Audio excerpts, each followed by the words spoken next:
एक राजा की बेटी की शादी होनी थी। बेटी की शर्त थी कि जो 20 तक गिनती सुनाएगा वही राजकुमारी का पति बनेगा, लेकिन गिनती ऐसी होनी चाहिए जिसमें सारा संसार समा जाए, और जो ये गिनती नहीं सुना पाएगा उसे 20 कोड़े खाने पड़ेंगे। ये शर्त केवल राजाओं के लिए थी। अब एक तरफ राजकुमारी का पर्ण, दूसरी तरफ एक एक करके राजा महाराजा आए। राजा ने दावत का आयोजन भी किया, मिठाई और विभिन्न पकवान भी तैयार किए। पहले सभी दावत का आनंद लेते, फिर सभा में राजकुमारी का स्वयंवर शुरू होता।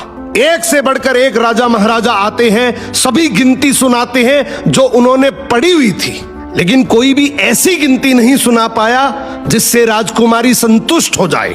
अब जो भी आता कोड़े खाकर चला जाता। कुछ राजा तो आगे ही नहीं आए। उनका कहना था कि गिनती तो गिनती होती है, राजकुमारी पागल हो गई, केवल हम सबकी बेइज्जती करवाना चाहती हैं। ये सब नजारा देखकर एक हलवाई हंसने लगा, बोला डूब मरो राजाओं, आप सबको 20 तक की गिनती नहीं आती। ये सुनकर सभी राजाओं ने उसे दंड देने को कहा। राजा ने उससे पूछा, क्या तुम गिनती जानते हो? यदि जानते हो तो सुनाओ।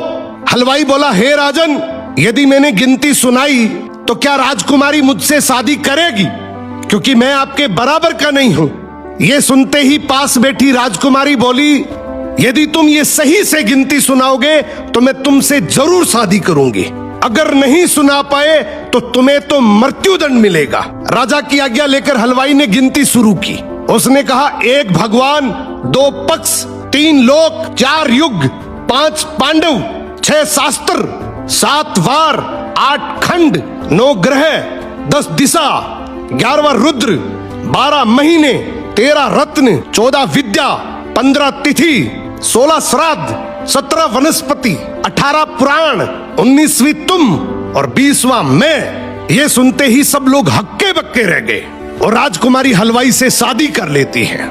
इस गिनती में संसार की सारी वस्तुएं मौजूद हैं। तो जिंदगी में याद रखना, शिक्षा से बड़ा तजुर्बा होता है, डिग्री से ज्यादा अनुभव जरूरी है।